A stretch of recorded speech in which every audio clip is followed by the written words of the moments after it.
Hello and welcome students to InGrade NEET JEE and Foundation platform. Today we will be discussing about subsets, power sets and equivalent sets. Yesterday we did discussion about sets, what are types of sets, classification of real numbers and so on. So today marks our second series of chapter sets. So we shall move ahead. Okay, we will discuss something more about subsets. Yesterday we did discussion about what are subsets, what are types of subsets, proper subset, improper subset and so on. And today we will be continuing this series and see more about this thing. Firstly, important conditions for a set A to be a subset for another set B. Like if I'm getting here a set A is equal to 1, 2 and set B equals to 1, 2, 3. Then we know that if all the elements of A are present in B, then we say that A is a subset of B. What I said, that if all the elements of a particular set are contained in some other set, then we say that this set is a subset of the second set. So what marks the condition? If any arbitrary, any random element X which belongs to A, also present in B, that is X belongs to B, then we say that A is a subset of B. If we prove or if we show that any random element which is there in A is also in turn present in B, then we say that A is a subset of B. And for otherwise also, if X belongs to B and X belongs to A, then we say that B is a subset of A. So we have to just remember this one particular concept and we can prove one set to be subset of part. Creation of subsets from a particular set. We have to create the subsets of the following set A equal to 1, 2, 3 and 4. We have yesterday studied that phi is a subset of any set. That null set is a subset of any particular set, and also set A is also a subset of itself. Any set is a subset of itself. So while creating the subsets, we will remember these two conditions. Okay, तो subsets बनाते वक्त हम देखेंगे हमारे पास एक तो phi आ गया, null set हमारे पास एक subset निकल के आ गया इस A का. Then पूरा का पूरा A set हमारे पास A का ही सबसेट बन के आ गया. देन दूसरा 1, 2, 3, 4 सिंगलटन सेट्स हमारे पास आ गए, जहां पे हमने देखा कि सिंगल सेट जिसमें खाली 1 है, खाली 2 है, खाली 3 है, खाली 4 है, हमने देखा कि ये भी इस A के सबसेट बन रहे हैं. क्यों? क्योंकि 1 भी इसमें प्रेजेंट है और 1 भी इसमें प्रेजेंट है, तो ये इसका सबसेट हो गया. Then we will take the sets containing 2 elements at a time. 1, 2, 2, 3, 3, 4 and 1, 4. We have taken these sets which contains 2 elements at a time. 1, 2, 2, 3, 3, 4, 1, 4. And if we take 3 elements at a time, 1, 2, 3, 1, 3, 4, 2, 3, 4 and so on. Similarly, if I take another set which contains 3 elements at a time we have taken, and A set which contains all the elements of A 4 at a time we have taken. So this is the complete set A.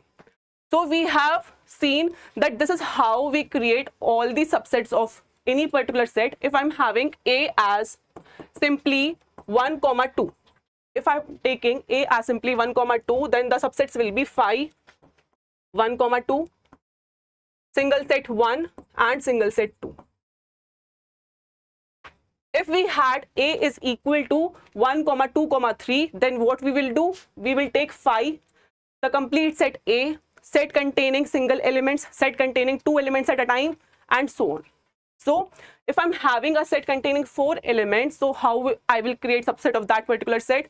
I will have firstly the null set, then the complete set A, then the set containing single elements, then the set containing 2 elements at a time, and the set containing 3 at a time elements.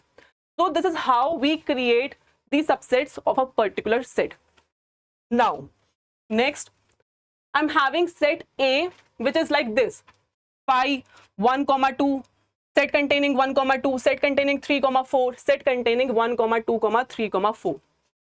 So, how we will be creating the subsets of this particular set? Again, phi is a subset of any set. Similarly, A is also a subset of itself. So these subsets we have for A. Similarly, we will create subsets by having one element at a time,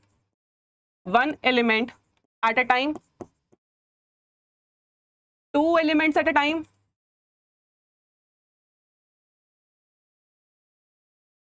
three elements at a time, similarly 4 elements at a time, and so on.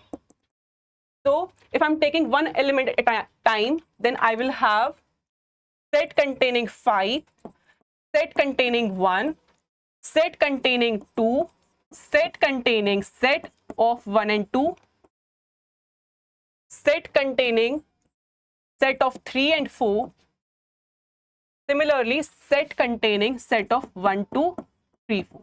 I have created a set of all the single elements of the set A. This set containing phi is different from this set, which is null set. We know that null set is a subset of every set, but here null set is itself present in the set A. That is why we have created a set which contains phi as an element, because phi was an element of A.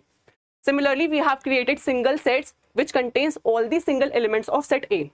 If I have to create two elements at a time, so I will take phi, 1, phi, 2, phi, 1, 2, phi, 3, 4, phi, 1, 2, 3, 4, and so on. Similarly, if I have to take three elements at a time, I will take phi, 1, 2, phi, 1, 2, 3, 4, and so on. So there will be many number of subsets which will be there for this particular set. But now, if I have to find the number of subsets of a given set with n number of elements, if let's say I have a set which contains two elements 1, 2, and I have to calculate the number of subsets which are possible for this particular set A, कि हमारे कितने subsets possible हो पाएंगे. अगर हम वैसे बनाने चले तो देखा कि phi बनेगा, A बनेगा, 1 बनेगा और 2 बनेगा. बस यहाँ पे आके खत्म हो जाएगा. इतने ही पॉसिबल नंबर ऑफ सबसेट्स बनेंगे. बट वहीं पे अगर मैं देखूं, अगर मेरे पास एग्जाम्पल हो जिसमें A इक्वल टू 1, 2, 3 है, तो इसमें कितने नंबर ऑफ पॉसिबल सबसेट्स बनेंगे? 5 बनेगा, 1, 2, 3 जो पूरा सेट A है वो बनेगा. देन सिंगल एलिमेंट्स के सेट बनेंगे इस तरीके से. देन हमारे पास 1, 2, 2, 3 एंड 1, 3 बनेगा. इस तरीके से हमारे सारे सबसेट्स बनेंगे. इसके लिए कितने पॉसिबल नंबर ऑफ सबसेट्स बन रहे हैं? इसके लिए हमारे पास 4 पॉसिबल सबसेट्स बन रहे हैं. एंड इसके लिए हमारे पास देखी जाए तो 1, 2, 3, 4, 5, 6, 7, 8 पॉसिबल नंबर ऑफ सबसेट्स बन रहे हैं. हम जब सबसेट्स बना रहे थे तो हमने क्या देखा, जब मेरे पास 2 एलिमेंट थे तो मैंने देखा phi एक ऐसा सेट है जिसके अंदर कोई भी एलिमेंट प्रेजेंट नहीं है, मतलब 1 और 2 में से एक भी एलिमेंट नहीं गया. और A मेरे पास ऐसा सेट था जिसके अंदर दोनों ही एलिमेंट्स प्रेजेंट हैं, 1, 2 दोनों ही प्रेजेंट हैं. और ये सिंगल सेट्स ऐसे सेट्स हैं जिसमें खाली 1 है और खाली 2 है. तो मतलब मैं अगर बात देखूं जिसमें 2 एलिमेंट हैं, अगर मैं 1 की बात करूं, इस सेट के लिए बात करूं, तो 1 के पास चॉइस है कि वो पूरा का पूरा सेट में आ सकता है, वो नहीं भी आ सकता है, और वो 2 के भी साथ आ सकता है. मेरे पास चॉइस है 1 के लिए कि वो आ भी सकता है, वो नहीं भी आ सकता है. वो कहाँ कहाँ आया? वो A में आया और यहाँ पे 1 में आया. मतलब इस पर्टिकुलर 1 के पास कितनी चॉइसेस बन के आ रही है? मेरे पास 2 चॉइसेस बन के आ रही है. सिमिलरली इस 2 के लिए भी 2 ही चॉइसेस हैं कि 2 हमारे सबसेट में इंक्लूड हो भी सकता है और नहीं भी हो सकता है. हो भी सकता है जैसे यहाँ और यहाँ हुआ इंक्लूड, और नहीं भी हो सकता है इंक्लूड. तो अगर मेरे पास हर एलिमेंट की 2 चॉइसेस हैं, मतलब 1 के लिए भी मेरे पास 2 चॉइस हैं और 2 के लिए भी 2 चॉइस हैं, तो पर्टिकुलरली हम देखें तो सबसेट बनाने के लिए मेरे पास कितने नंबर ऑफ वेज आ जाएंगे? 4 नंबर ऑफ वेज हो जाएंगे। जब हर किसी के पास 2-2 चॉइसेस हैं और टोटल 2 लोग हैं तो कितने पॉसिबल तरीकों से कोई भी काम को किया जा सकता है, वो है 4 तरीकों से। सिमिलरली अगर मैं 1, 2, 3 की बात करूं तो 1 के पास भी सेम 2 चॉइस हैं, 2 के पास भी 2 चॉइस हैं और 3 के पास भी 2 ही चॉइसेस है कि वो आ भी सकता है, वो नहीं भी आ सकता है, ये भी आ सकता है और नहीं भी आ सकता है, और सेम चीज है इसके पास। तो यहाँ पे हमारे पास 3 लोग हैं और तीनों के पास 2-2 चॉइसेस हैं कि वो आ सकते हैं, नहीं भी आ सकते हैं। तो हमारे काम करने के कितने पॉसिबल नंबर ऑफ तरीके होंगे, वो होंगे 2 इंटू 2 यानी कि 2 की पावर 3 इक्वल टू 8। इसको भी हम क्या लिख सकते हैं, 2 की पावर 2। सिमिलरली अगर मैं एक ऐसा एग्जाम्पल लूं जहां पे मेरे पास नंबर ऑफ एलिमेंट्स इन ए 4 हैं, मतलब ए के अंदर 4 नंबर ऑफ एलिमेंट्स प्रेजेंट हैं, तो इसी पैटर्न को फॉलो करते हुए हमने देखा कि अगर ए के पास 4 लोग हैं, 4 एलिमेंट हैं, तो हर एक एलिमेंट के पास 2-2 चॉइसेस हैं कि वो आ भी सकता है, नहीं भी आ सकता है। तो मेरे काम करने के टोटल कितने तरीके होंगे, 2 इंटू 2 इंटू 2 इंटू 2 यानी कि 2 की पावर 4। तो टोटल नंबर ऑफ सबसेट्स जो हमारे पास बनेंगे, टोटल नंबर ऑफ सबसेट्स तो क्या हो जाएगा, 2 की पावर 4 यानी कि 16। इसी तरीके से हमारे पास एक बहुत अच्छा सा रिजल्ट निकल के आता है कि if number of elements present in A हमारे पास n है, तो total number of possible subsets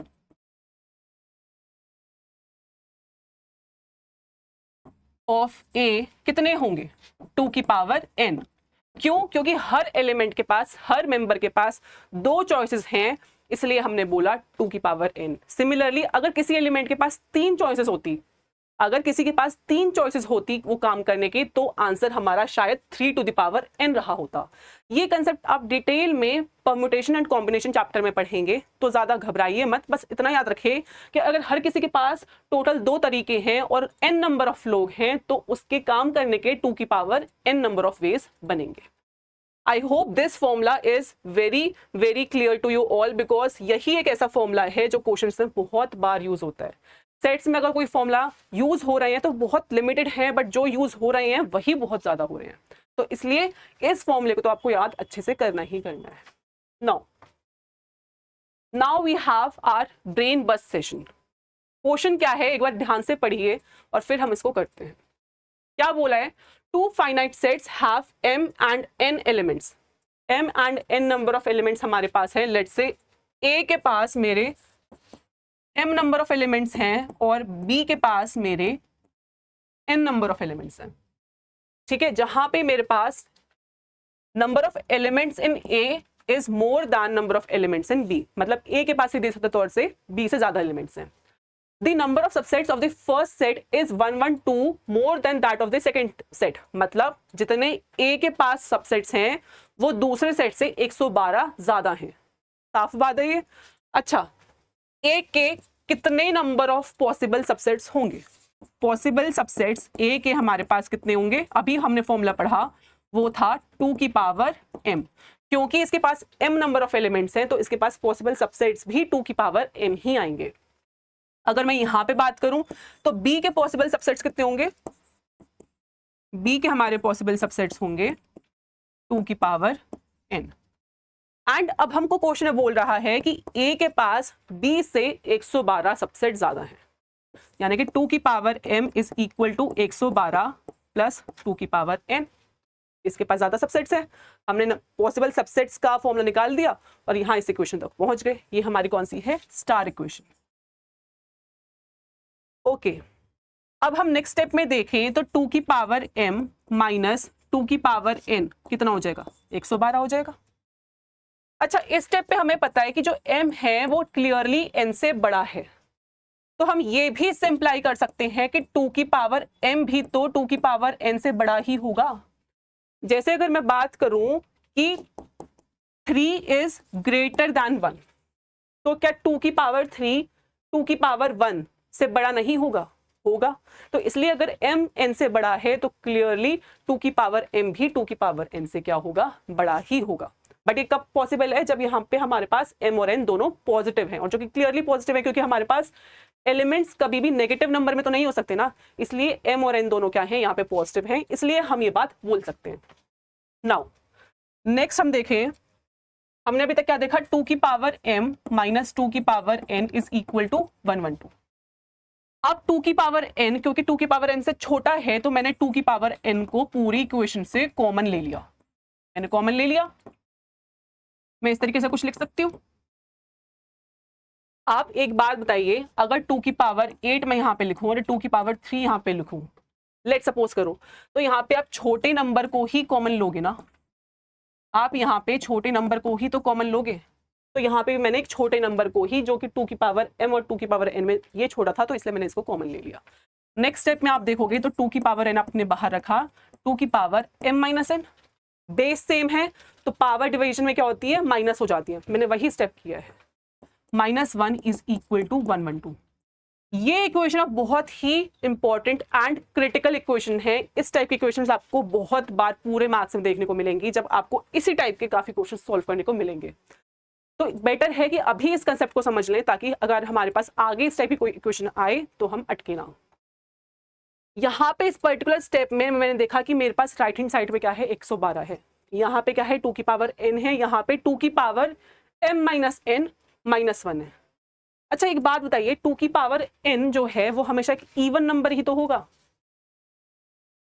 2 की पावर n हमारे पास हमेशा एक इवन नंबर ही तो होगा, क्योंकि मैं 2 को कितनी भी बार मल्टीप्लाई करती रहूं, आंसर तो हमारे पास इवन ही आएगा। सिमिलरली अगर मैं बात करूं 2 की पावर m माइनस n की, तो वो भी इवन ही होगा, क्योंकि पावर चाहे कुछ भी हो, जब तक m माइनस n आपके पास 0 ना आए तब तक तो 2 की पावर m माइनस n आपका इवन ही चलता रहेगा। सिमिलरली 2 की power m minus n minus 1 क्या हो जाएगा आपके पास, ऑड हो जाएगा, क्योंकि आप किसी भी इवन से ऑड को सब्ट्रैक्ट, मतलब इवन से आप 1 को सब्ट्रैक्ट करोगे तो आपके पास आंसर तो ऑड ही आएगा ना। अब ये सब कंसेप्ट मैंने क्यों डिस्कस करे हैं वो अभी आपको पता चलेगा, जब मैं 112 को क्या करूंगी, फैक्टराइज करूंगी। और फैक्टराइज कैसे करूंगी, मैंने 2 से डिवाइड किया तो 2 5 ज़ा 10, 1 2 6 ज़ा 12, 2 2 ज़ा 4, 2 8 ज़ा 16, 2 14, 2 7, यानी कि मैं 114 को यहाँ पे 112 को सॉरी यहाँ पे 2 की पावर 4 इंटू 7 के फॉर्म में लिख सकते हो। ये मेरा बराबर है 2 की पावर n इंटू 2 की power m minus n minus 1 के। क्लियर बात है, बस मैंने इसके फैक्टर्स कर दिए और इस इक्वेशन को मैंने यहाँ पे पूरा लिख दिया। अच्छा अब एक चीज देखिए, अगर मैं कंपेयर करूं दोनों साइड पे, तो 2 की पावर 4 भी क्या है, एक इवन नंबर ही है, और 7 क्या है, एक ऑड नंबर ही है। तो मैं 2 की पावर 4 को 2 की पावर n से कंपेयर करूंगी एंड 7 को इस ऑड नंबर से ही कंपेयर करूंगी। इसलिए मैंने इस पूरे डिस्कशन को किया ताकि आप कंपेयर करने में आसानी रख पाओ। यानी कि 2 की पावर 4 मेरे पास किसके बराबर आ रही है, 2 की पावर n के, तो यानी कि मेरे पास n किसके बराबर आ गया, 4 के। सिमिलरली 2 की power m minus n minus 1 बराबर है 7 के, तो यानी कि 2 की power m minus 4 is equal to 8। मैंने इस 1 को यहाँ पे शिफ्ट कर दिया, तो यानी कि 2 की पावर m माइनस 4 किसके बराबर हो गया, 2 की पावर 3 के। 8 को हम 2 की पावर 3 के इक्वल लिख सकते हैं, तो इसका मतलब क्या हो गया कि मेरा m माइनस 4 बराबर है 3 के, यानी कि m मेरा बराबर हो गया 7 के।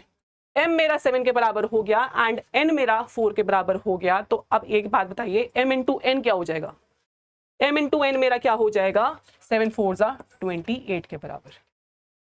ये क्वेश्चन कई बार कितने ही पेपर से पूछा गया है एंड ये क्वेश्चन काफी इंपॉर्टेंट क्वेश्चंस में से एक है। हो सकता था क्वेश्चन में आपसे m माइनस n पूछ ले तो क्या होता, 7 माइनस 4 इक्वल टू 3। आपसे m प्लस n पूछ ले तो 7 प्लस 4 क्या हो जाएगा, 11। आपसे कुछ भी पूछ ले, बस कंसेप्ट क्या लग रहा है आपके पास, यहाँ पे सेम ही लग रहा है। I hope this question is very clear to you all. बस हमने यहाँ पे सबसेट्स के फॉर्मूले को यूज करके इस पर्टिकुलर इक्वेशन तक पहुंचे और हमने बस फैक्टराइजेशन की हेल्प से ही कंपेयर करके आंसर को निकाला। I hope this question is clear to you all. Now moving to our next examples. ये कंसेप्चुअल क्वेश्चंस है हमारे पास, कंसेप्चुअल। ये क्वेश्चंस डिस्कस करने बहुत जरूरी है क्योंकि इन क्वेश्चंस में अब भी काफी बच्चे अटकते हैं। क्या क्वेश्चन बोल रखा है कि अगर मेरा ए बी का सबसेट नहीं है, सिमिलरली बी मेरा सी का सबसेट नहीं है, तो क्या मेरा ए भी सी का सबसेट है या नहीं है? ये क्वेश्चन में पूछा है, ये पूछा गया है, ठीक है। थर्ड स्टेटमेंट आपसे पूछी गई है। मेरा ओपिनियन हमेशा इस टाइप के क्वेश्चंस में यही रहेगा कि आप कॉन्ट्रडिक्शन की तरफ जाइए। आप हमेशा जो आपसे स्टेटमेंट पूछी गई है उसे फॉल्स प्रूफ करने पे लगे रहिए। अगर आप उसे फॉल्स प्रूफ करने पे लगे रहेंगे तो कहीं ना कहीं आपको एक काउंटर एग्जाम्पल मिल जाएगा, तो आपको आंसर सही मिलेगा, ठीक है। मतलब क्या है, अभी हम एग्जाम्पल से समझेंगे। अगर मेरा ए बी का सबसेट नहीं है, बी सी का सबसेट नहीं है, तो क्या ए भी मेरा सी का सबसेट नहीं है? लेट्स से ए मेरे पास 1,2 है, बी मेरे पास 3, 4, 5 है, सी मेरे पास 1, 2, 5 है। ये सारी क्वेश्चंस को होल्ड कर रहा है। ये बिल्कुल बता रहा है कि मेरा ए बी का सबसेट नहीं है, ये बिल्कुल ये चीज बोल रहा है। सिमिलरली मेरा बी भी सी का सबसेट नहीं है। बट आपने यहां देखा क्या कि मेरा ए के सारे एलिमेंट्स तो सी में कंटेन कर रहे हैं ना। मेरा जो ए 1 और 2 जो मेरा ए में है वो तो सी में भी प्रेजेंट है 1 और 2।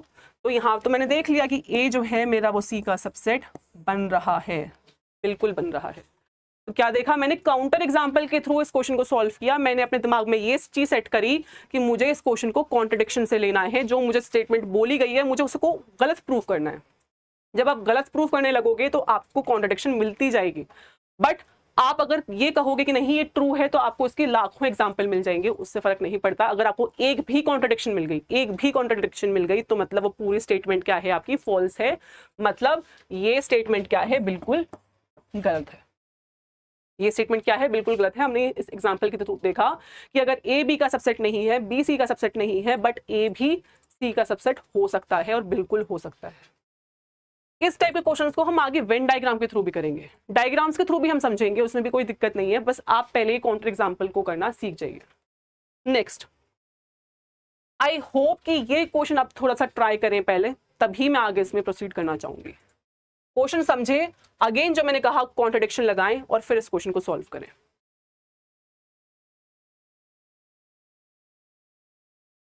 यस, ये बोल रहा है कि ए मेरे पास एक ऐसा सेट है जिसमें एक्स, स्मॉल एक्स टाइप का कोई एलिमेंट है, बट ए बी का सबसेट नहीं है।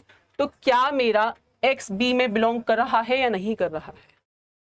मुझे नहीं पता इसका आंसर क्या होगा, ट्रू होगा कि फॉल्स होगा। चलो एग्जाम्पल के थ्रू ही करके देखते हैं। बस दिमाग में एक चीज रखनी है कि हमें कॉन्ट्रडिक्शन लानी है, तो हमें एग्जाम्पल भी ऐसे सेट करने हैं जिससे कॉन्ट्रडिक्शन मेरी बन जाए। अगर कॉन्ट्रडिक्शन नहीं बन पा रही है कैसे भी करके, तो मतलब मेरी स्टेटमेंट ट्रू ही है, फिर तो कोई केस बचता ही नहीं है, फिर वो स्टेटमेंट ट्रू है। लेट्स से मेरे पास ए है 1,2, सिंपल एग्जाम्पल, जहां पे मेरे पास x क्या है 1, तो मतलब x मेरा a में बिलोंग कर ही रहा है, ये मैंने क्लियरली देखा। अब b मैं ऐसा सेट ले लेती हूं जो कि क्या है 1, 3, 4 है। ओके, आपने ये देखा कि जितने भी a के एलिमेंट्स हैं वो क्या है 1, 2 हैं। क्या वो सारे के सारे मेरे b में प्रेजेंट हैं? क्या वो सारे के सारे मेरे बी में प्रेजेंट हैं? बिल्कुल भी नहीं है, क्योंकि मेरा 2 तो मिस आउट हो ही गया ना। मेरा एक भी एलिमेंट अगर मिस आउट हो जाता है तो मैं ये बिल्कुल भी नहीं कहूंगी कि मेरा ए जो है वो बी का सबसेट है। तो इसका मतलब क्या होगा, मेरा ए बी का सबसेट नहीं हुआ। तो क्या मेरा एक्स बी में बिलोंग कर रहा है? एक्स तो मेरा बी में बिलोंग कर रहा है, मैंने देखा एक्स बी में बिलोंग कर रहा है। तो आप तो कहोगे कि ये स्टेटमेंट तो ट्रू हो गई, बहुत से बच्चे कहेंगे कि ट्रू हो गई। बट मैंने कहा कि नहीं, मुझे तो इसको फॉल्स प्रूफ करना है, मुझे इस स्टेटमेंट को क्या करना है, फॉल्स प्रूफ करना है। तो मैंने ए को क्या लिया 1, 2 लिया, मैंने एक्स को अगेन 1 लिया, बट मैंने बी को 3, 4, 5 ले लिया। अब भी मेरा ए बी का सबसेट नहीं बन रहा है, एंड यहाँ पे मेरा जो एक्स है जो 1 के बराबर है वो भी बी को बिलोंग नहीं कर रहा है। I hope now this counter example will make things more clear to you कि हमेशा कॉन्ट्रडिक्शन की तरफ क्यों जाना है।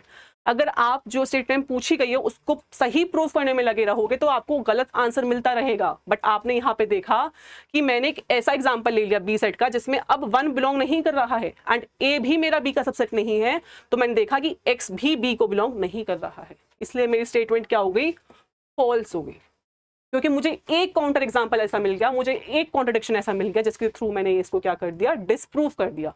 इसलिए मैंने कहा था प्रीवियस एग्जाम्पल में कि आप हमेशा डिसप्रूफ की तरफ जाइए, आप कॉन्ट्रडिक्शन की तरफ जाइए। अगर आपको एक भी काउंटर एग्जाम्पल मिल रहा है तो मतलब आपकी स्टेटमेंट क्या है, फॉल्स है। बट अगर मैं कैसे भी करके काउंटर एग्जाम्पल तक नहीं पहुंच पा रही हूँ, मुझे सारे स्टेटमेंट्स ट्रू की तरफ मिल रहे हैं, तो ठीक है, फिर वो स्टेटमेंट ट्रू ही है हमारी।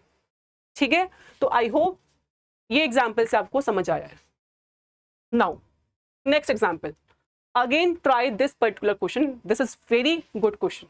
हमें नहीं पता इसका आंसर क्या है, do it by contradiction and give the answer.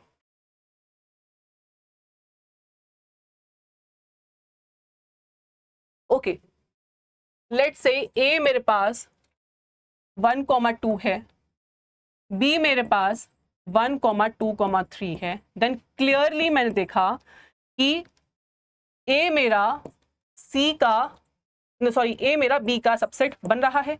क्यों बन रहा है, क्योंकि मेरे पास ए के अंदर 1,2 है एंड बी के अंदर भी 1,2 प्रेजेंट है, तो मतलब ए मेरा बी का सबसेट बन रहा है। और क्योंकि बी मेरा सी के अंदर कंटेन कर रहा है, मतलब जो ये बी सेट मुझे दिख रहा है वो सेम मेरा सी के अंदर प्रेजेंट है। लेट्स से सी मैं ले रही हूं 1,2,3,4, लेट्स से ये रहा मेरा सी सेट। तो क्या मेरा ए भी सी में बिलोंग कर रहा है? क्या मेरा जो ये ए सेट है वो मुझे सी में एज इट इज प्रेजेंट होता हुआ मिल रहा है? नहीं मिल रहा। 1,2,3 है सेट के अंदर, बट सेट कंटेनिंग 1, 2 नहीं है।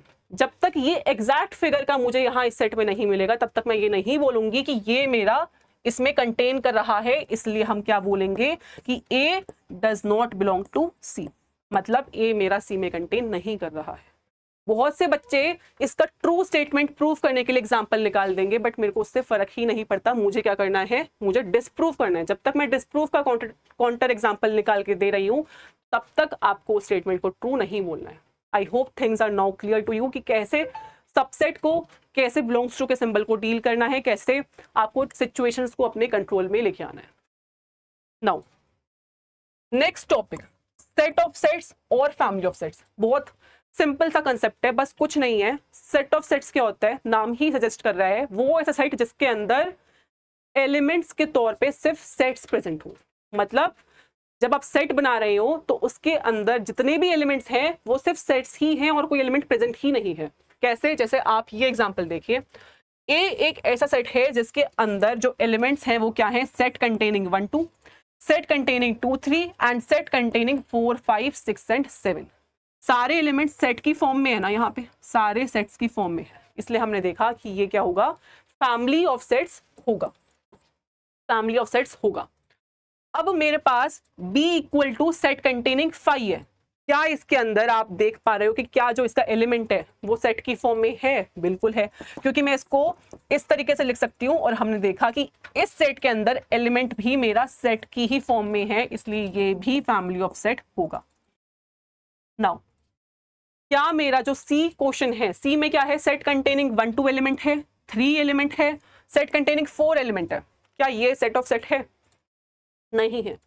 क्यों नहीं है? क्योंकि यहाँ पे हमने देखा कि एक एलिमेंट मेरे पास 3 ऐसा है जो कि सेट की फॉर्म में नहीं है, तो इसलिए हमने कहा कि ये फैमिली ऑफ सेट में या सेट ऑफ सेट की कंडीशन को प्रूव नहीं कर रहा है, इसलिए ये सेट ऑफ सेट नहीं है। I hope this example is also very clear to you all. Now अब इक्विवेलेंट सेट्स क्या होते हैं? एक तो कंसेप्ट था हमारे पास इक्वल सेट्स का, एक कंसेप्ट है हमारे पास इक्विवेलेंट सेट्स का। इक्वल सेट्स तो वो होते थे जिसमें same number of elements present हैं और सेम ही तरीके के एलिमेंट्स प्रेजेंट हैं। मतलब अगर A 1, 2, 3 है, सेट कंटेनिंग 1, 2, 3 है, तो B के अंदर भी 1, 2, 3 ही होना पड़ेगा, तभी हम A और B को बराबर बोलेंगे। बट इक्विवेलेंट सेट क्या होते हैं? वो सेट होते हैं जिसमें अगर A के पास 3 एलिमेंट्स हैं तो B के पास भी अगर 3 ही एलिमेंट होंगे, इररिस्पेक्टिव कि वो सेम ही एलिमेंट्स प्रेजेंट हैं कि नहीं है, हम तब भी क्या बोलेंगे, उसे इक्विवेलेंट सेट बोल देंगे। मतलब number of elements in A should be equal to number of elements contained in B। अगर दोनों का ऑर्डर, दोनों का कार्डिनलिटी सेम है तो हम क्या बोलेंगे, दोनों सेट्स को इक्विवेलेंट बोलेंगे। हम इक्वल नहीं बोलेंगे, हम इक्विवेलेंट बोलेंगे। तो मतलब अगर ए के पास 1 2 3 4 है तो मतलब number of elements in A हमारे पास 4 है एंड नंबर ऑफ एलिमेंट्स हमारे पास भी 4 है बी में, तो हम क्या बोलेंगे, same number of elements present है, तो इसलिए वो क्या है, इक्विवेलेंट है। कई बार बच्चे इक्विवेलेंट में और इक्वल में बहुत कंफ्यूजन रखते हैं, बट ये दोनों चीजें क्या है, अलग अलग है। अगर ये इक्वल कब होता, जब इसके अंदर भी 1 2 3 4 ही प्रेजेंट होता। आई hope this is also very clear. Now अब पावर सेट क्या होता है? पावर सेट एक ऐसा सेट है जिसके अंदर, सपोज कीजिए मैं एक सेट ए ले रही हूं, ए के अंदर एलिमेंट्स हैं 1 2। अभी हमने कुछ देर पहले इसके सबसेट्स निकालने सीखे थे। सबसेट्स क्या क्या निकल के आ रहे थे, एक तो पूरा 5 सेट आ रहा था, एक पूरा ए सेट आ रहा था, फिर 1 आ रहा था एंड फिर पूरा 2 आ रहा था। ये इसके सबसेट्स बन रहे थे। पावर सेट एक ऐसा सेट है जिसमें आप अगर जितने भी ए के सबसेट्स बन रहे हैं उनका कलेक्शन ले लो, उनका ग्रुप बना लो, तो वो क्या बन जाएगा, आपका पावर सेट ऑफ ए बन जाएगा। मतलब 5 को ले लो आप, ए को ले लो आप, 1 को ले लो आप, 2 को ले लो। जब आपने सारे सबसेट्स को इंक्लूड कर लिया, एक कलेक्शन बना लिया, तो उस कलेक्शन का नाम ही आपका क्या है, पावर सेट। पावर मतलब क्या, सबसे बड़ा सेट जिसके अंदर सारे सबसेट्स ए के इंक्लूड हो रहे हैं। क्या बोल रहा है ये, द सेट और family of all the subsets of a given set A is said to be the power set of A. इसे हम कैपिटल पी ऑफ ए के थ्रू डिनोट करते हैं। अभी तक हमने बहुत सी नोटेशंस को सीखा। क्या क्या, ये किसके लिए यूज होता है, ये हमारा ऑर्डर ऑफ ए के लिए यूज होता है। ये किसके लिए होता है, ऑर्डर ऑफ ए, मतलब कितने एलिमेंट्स प्रेजेंट हैं उस पर्टिकुलर सेट ए में। सिमिलरली ये भी हमारी एक ही बात है, ये भी हमारा ऑर्डर के लिए ही यूज होता है। सिमिलरली अगर मैं इसकी बात करूं तो ये डिनोट करता है क्या, पावर सेट ऑफ ए का। तो ये कुछ नोटेशंस हैं जो हमने अभी तक सीखी हैं और ये आपको क्लियर होनी बहुत जरूरी है। सिमिलरली अब हमने देखा कि नल सेट तो हर एक सेट का सबसेट होता ही है, तो मतलब नल सेट तो मेरा हमेशा पावर सेट ऑफ ए को बिलोंग करेगा ही करेगा। मतलब क्या, जो मेरा नल सेट है वो हर पावर सेट को बिलोंग करेगा ही करेगा, क्योंकि जो नल सेट है वो हमेशा पावर सेट में प्रेजेंट होगा ही होगा, क्योंकि नल सेट हमेशा हर सेट का क्या होता है, सबसेट होता है। सिमिलरली जो सेट ए है वो भी अपने पावर सेट में बिलोंग करेगा ही करेगा, क्योंकि हर सेट खुद का सबसेट होता ही होता है। जब तक मेरे पास यहाँ पे ये एलिमेंट्स प्रेजेंट हैं तब तक आप बोल सकते हो कि वो इस कलेक्शन का पार्ट है। हमने ये चीज बोली कि जो नल सेट है वो हमारा पावर सेट ऑफ ए को बिलोंग करेगा। सिमिलरली ए भी हमारा पावर सेट को बिलोंग करेगा ही करेगा for any set A. The elements of power set PA are the subsets of A. मतलब जो पावर सेट में एलिमेंट्स आ रहे हैं वो और कुछ नहीं, बस ए के सबसेट ही हैं। मतलब इनका कलेक्शन ही बनाया है हमने, वो हमने अभी डिस्कस किया। अच्छा, अब पावर सेट ऑफ ए में कितने नंबर ऑफ एलिमेंट्स प्रेजेंट होंगे, मैं पूछ रही हूँ कि पावर सेट ऑफ ए में हमारे पास कितने नंबर ऑफ एलिमेंट्स प्रेजेंट होंगे इन टोटल। हमने देखा कि अगर ए के पास 2 एलिमेंट्स हैं तो उसके पास कितने पॉसिबल नंबर ऑफ सबसेट्स बनेंगे, 2 की पावर 2 यानी कि 4। तो पावर सेट भी क्या है, इन सबसेट्स का कलेक्शन ही तो है, तो जितने नंबर ऑफ पॉसिबल सबसेट्स होंगे उतने ही एलिमेंट्स होंगे पावर सेट में। तो हमने देखा कि पावर सेट के ए के अंदर भी 2 की पावर n वाला ही फॉर्मूला अप्लाई होगा। मतलब क्या, number of elements present in power set भी 2 की पावर n होगा, जहां पे n क्या है, number of elements present in A है। पावर सेट बस यही पूरा डिस्कशन है, इसके बाहर और कोई भी डिस्कशन नहीं है। इसके बाहर आपका क्या है, और कोई भी डिस्कशन नहीं है। इसलिए ये आप समझ लेते हैं तो आपको पूरा टॉपिक क्लियर हो गया, ये हम मान सकते हैं। इसके बाद अच्छा, एक चीज मैं आपसे डिस्कस करना चाह रही हूँ कि अगर मैं क्वेश्चन दे रही हूँ, ये एक होमवर्क क्वेश्चन है, इसका भी आप मुझे कमेंट सेक्शन में आंसर करके बताइएगा कि अगर if A is a subset of B, then does power set of A is a subset of power set of B holds or not। Again जो कहा गया उसको पहले क्या करना है, डिस्प्रूव करने की कोशिश करनी है। उसको क्या करना है, कॉन्ट्रडिक्शन के थ्रू प्रूव करके देखना है। नहीं मिल पा रही है कॉन्ट्रडिक्शन, तभी आप बोलेंगे कि वो स्टेटमेंट क्या है, वो ट्रू है। तो ये एक होमवर्क क्वेश्चन है, होप आप सब ये क्वेश्चन करेंगे और नेक्स्ट क्लास में आएंगे तो आप मुझे इन सब के आंसर दे। नाउ आपको अब पावर सेट ऑफ ए का बनाना है जिसके अंदर एलिमेंट्स क्या है, 1, 2, 3। अच्छा, ए मेरे पास क्या है 1, 2, 3 प्रेजेंट है। अब मैं अगर इसके सबसेट्स बनाऊं, इस ए के सबसेट्स बनाऊं तो इसमें 5 होगा, 1, 2, 3 होगा। हमने पूरा का पूरा सेट ले लिया। फिर सेट कंटेनिंग 1 होगा, सेट कंटेनिंग 2 होगा, सेट कंटेनिंग 3 होगा। हमने single elements at a time ले लिया। फिर उसके बाद हमने 1, 2 लिया, 1, 3 लिया एंड हमने 2, 3 ले लिया। हमने 2 एलिमेंट्स एट अ टाइम ले लिए। यहाँ पे हमने 1 एलिमेंट एट अ टाइम लिया, 1 एलिमेंट एट अ टाइम लिया।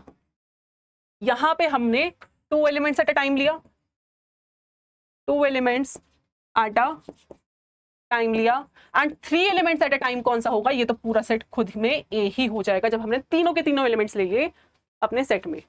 तो पावर सेट ऑफ ए के अंदर कौन कौन से एलिमेंट्स आ जाएंगे? 5 आ जाएगा, 1, 2, 3 आ जाएगा, 1 आएगा, 2 आएगा, 3 आएगा, 1, 2 आएगा, 2, 3 आएगा एंड 1, 3 आएगा। ये पूरा का पूरा कलेक्शन क्या हो जाएगा हमारे पास? Power set of A. And number of elements in power set of A क्या हो जाएगा? अगेन सेम फॉर्मूला 2 की पावर n का, यानी कि 2 की power 3 equal to 8। I hope this question is very clear to you all. तो आज के लेक्चर में हमने क्या क्या पढ़ा? सबसेट्स पढ़ा कि सबसेट्स की कंडीशन क्या होती है, सबसेट्स बनाना सीखा हमने, सबसेट्स के कुछ प्रैक्टिकल प्रॉब्लम्स किए हमने, उसके बाद हमने इक्विवेलेंट सेट के बारे में बात करा, पावर सेट के बारे में बात करा। ये सब चीजें हमने आज के लेक्चर में कवर किया। अब हम नेक्स्ट लेक्चर में क्या करके आने वाले हैं? हम नेक्स्ट लेक्चर में operations on sets and Venn diagrams करेंगे। ये एक नेक्स्ट फर्दर टॉपिक है आपका सेट्स के अंदर जो बहुत इंपॉर्टेंट है एंड इसी के ऊपर बेसिस आपके काफी सवाल बनते हैं। फिर लास्ट में एक टॉपिक बच जाएगा आपके पास, intervals as a subset of R, वो हम डिस्कस करेंगे और कुछ मिसलेनियस सवाल करेंगे जो आपके सेट्स में पिछले सालों में पूछे जा चुके हैं। ये आई होप जब आप पूरी लेक्चर सीरीज को कवर करोगे तो आपके पास सेट्स चैप्टर का कोई भी डाउट बच के नहीं आएगा। एंड आई होप अगर आपका कोई भी डाउट है जो कि सेट्स चैप्टर में से बन रहा है, जो आपको स्कूल में समझ नहीं आ रहा, कोचिंग में समझ नहीं आ रहा, तो आप कमेंट सेक्शन में उस चीज़ को लिख सकते हो कि आपका क्या पर्टिकुलर डाउट है। हम उसको नेक्स्ट वीडियो लेक्चर में कवर करने की पूरी कोशिश करेंगे। एंड जो मैंने आज होमवर्क क्वेश्चन में दिए हैं क्वेश्चन, वो आप पक्का से सॉल्व करके आएंगे कि ये सवाल पूछा है मैंने और एक इससे पहले सवाल पूछा था, तो वो दोनों क्या करेंगे आप सॉल्व करके आएंगे, तभी आप नेक्स्ट लेक्चर सीरीज देखेंगे। I hope and wish you all the best and study hard. We will stay focused and stay motivated. Thank you.